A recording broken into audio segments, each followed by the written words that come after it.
नमस्कार विद्यार्थी व पालक मित्र हो, मी Ganesh Tidke, Broadway education consultancy Nanded.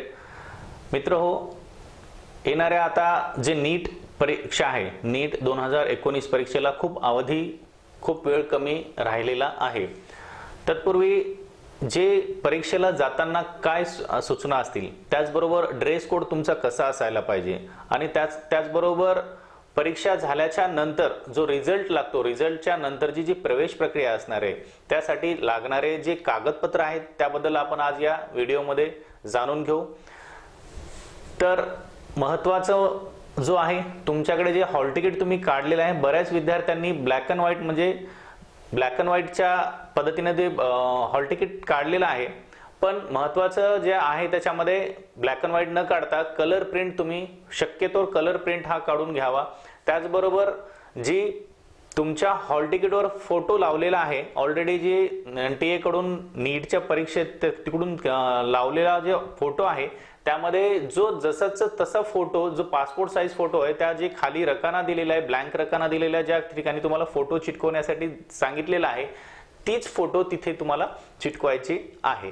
त्यानंतर जे पालक आहेत, पालकांची स्वाक्षरी म्हणून पॅरेंट्स सिग्नेचर म्हणून तिथे एक रकाना दिलेला आहे, त्या ठिकाणी तुम्हाला पालकांना आताच म्हणजे परीक्षा केंद्रामध्ये विद्यार्थी जाण्याच्या अगोदर पालकांनी सही करावयाची आहे. पालकांना कुठल्याही प्रकारच्या कुठल्याही परिस्थितीमध्ये तुम्हाला आत प्रवेश दिला जाणार नाहीये. त्यानंतर विद्यार्थ्यांनी मात्र प्रवेश केल्यानंतर परीक्षा केंद्रकाच्या समोरच तुम्हाला सही करावयाची आहे. त्यानंतर परीक्षा केंद्रावर जात असताना काय काळजी घ्यायची आहे, महत्त्वाचं आहे. त्यामध्ये 12 वाजता गेल्या वर्षी जो रिपोर्टिंग टाइम होता तो मॉर्निंगला होता, सकाळी होता आणि स्लॉट नुसार तुम्हाला त्यामध्ये जायचं होतं. पण यावर्षी NTA मार्फत परीक्षा घेतली जात आहे. NTA ने पूर्ण परीक्षेचा जो वेळ आहे तो बदललेला आहे. दुपारी परीक्षा होणार आहे, 2 वाजता पासून ते 5 वाजेपर्यंत तुमचा पेपर असणार आहे. पण लक्षात घ्या, जे जनरल दुसरे पेपर असतील त्या पेपरला तुम्ही 2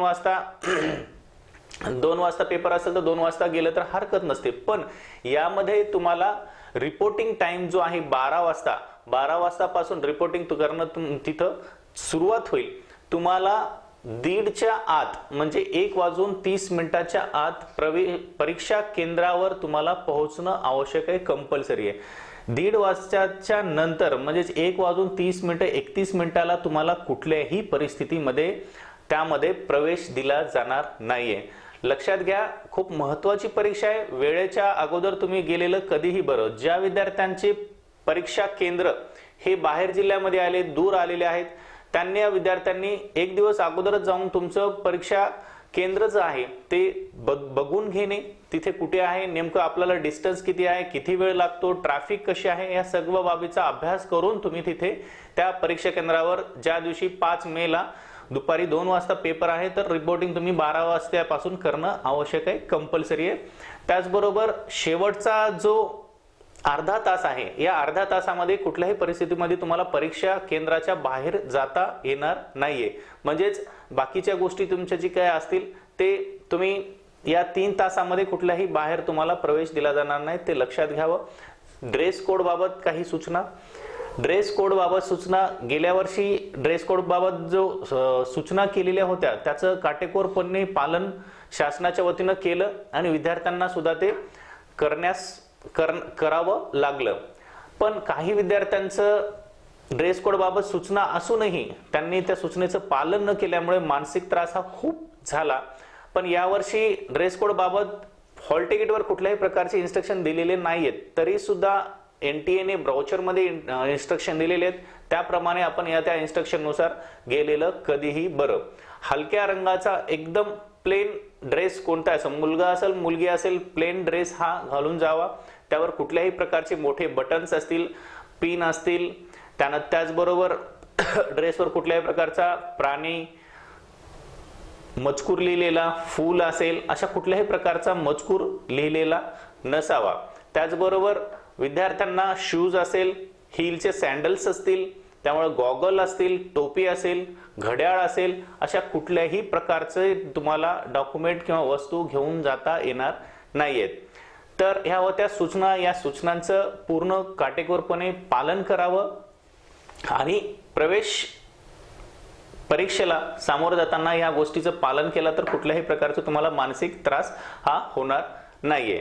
त्यानंतर महत्वाचं, आता रिझल्ट लागल्याच्या नंतर कागदपत्र तुमच्याकडे त्यावेळेस धावपळ होऊ नये म्हणून आतापासूनच त्या कागदपत्राची तयारी तुम्ही केलेली बरी. त्यामध्ये महाराष्ट्रात प्रवेश घ्यायचा असेल तर विद्यार्थ्यांना रहिवासी प्रमाणपत्र तुमच्याकडे असणं आवश्यक आहे, कंपल्सरी. कुठल्याही कास्टचा कुठलाही विद्यार्थी असेल तर त्यांना रहिवासी प्रमाणपत्र म्हणजेच डोमिसाईल सर्टिफिकेट तुमच्याकडे असणं आवश्यक आहे, कंपल्सरी आहे. त्याचबरोबर नॅशनॅलिटी सर्टिफिकेट म्हणजेच राष्ट्रीयत्वाचं प्रमाणपत्र तुमच्याकडे असणं आवश्यक आहे.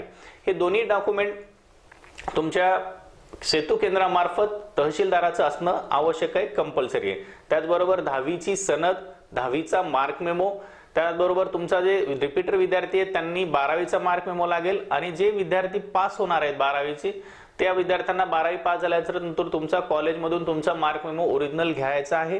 त्यानंतर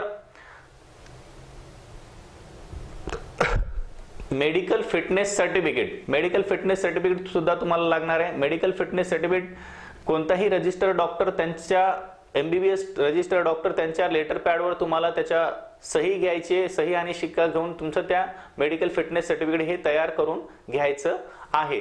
त्यानंतर काही कास्ट मधील काही जे विद्यार्थी असतील त्या कास्टच्या विद्यार्थ्यांसाठी कास्ट सर्टिफिकेट तुमच्याकडे असणं आवश्यक आहे. त्याचबरोबर व्हॅलिडिटी असणं आवश्यक आहे आणि जी NT1, NT2, NT3, VJ including SBC या कास्टच्या विद्यार्थ्यांसाठी नॉन क्रिमिलियर असणं आवश्यक आहे. ते सुद्धा 31 मार्च 2020 पर्यंत व्हॅलिड असणं आवश्यक आहे, कंपल्सरी आहे. त्यानंतर विशिष्ट आरक्षण म्हणजेच लष्कर सेवा, डिफेन्स मध्ये डिफेन्स 1, डिफेन्स 2, डिफेन्स 3 या विशिष्ट आरक्षण मधले काही विद्यार्थी असेल त्यांनी सुद्धा हे डॉक्युमेंट तुम्ही काढून घेणं आवश्यक आहे. लक्षात घ्या, फॉर्म भरत असताना कुठल्याही प्रकारचं तुम्हाला डॉक्युमेंट लागलेलं नाहीये, पण प्रवेश प्रक्रियेमध्ये तुम्हाला डॉक्युमेंट हे आवश्यक आहे, कंपल्सरी आहे. त्यामध्ये अपंगाचे जे प्रमाणपत्र आहे, जे काही फिजिकल हँडिकॅप विद्यार्थी असतील त्या विद्यार्थ्यांसाठी सुद्धा डॉक्युमेंट असणं आवश्यक आहे. काही विद्यार्थी डोंगरी भागामधले असतील तर त्या डोंगरी भागामधले हिली एरियाच्या 3% जागा असतात, त्यासाठी सुद्धा तुम्हाला ते डॉक्युमेंट असणं तुमच्याकडे आवश्यक आहेत. त्याचबरोबर महाराष्ट्र कर्नाटक बॉर्डर क्षेत्रामधील काही विद्यार्थी असतील तर त्यांना सुद्धा हे डॉक्युमेंट काढणं आवश्यक आहे. त्यामध्ये हिली एरियामध्ये विद्यार्थी व पालकांचं डोमिसाईल सर्टिफिकेट तिथलं असणं आवश्यक आहे. त्याचबरोबर तिथली 10वी किंवा 12वी झालेली तिथली असणं आवश्यक आहे. तर अशा प्रकारचे हे पूर्ण डॉक्युमेंट तुम्हाला सध्या लगेचच त्या मागे लागून तुम्ही काढून घेणं आवश्यक आहे. यामधलं कुठलेही एखादं डॉक्युमेंट तुमच्याकडे नसेल तर पूर्ण प्रवेश प्रक्रियेमधून तुम्ही बाद व्हाल, बाहेर व्हाल. तुमचे चांगले मार्क्स होऊन सुद्धा तुम्हाला कुठल्याही कामाचे राहणार नाहीये. त्यामुळे लवकरात लवकर तुम्ही डॉक्युमेंट हे काढून घ्यावं आणि येणाऱ्या 5 मेच्या परीक्षेसाठी सर्व विद्यार्थ्यांना ब्रॉडवे एज्युकेशन कन्सल्टन्सी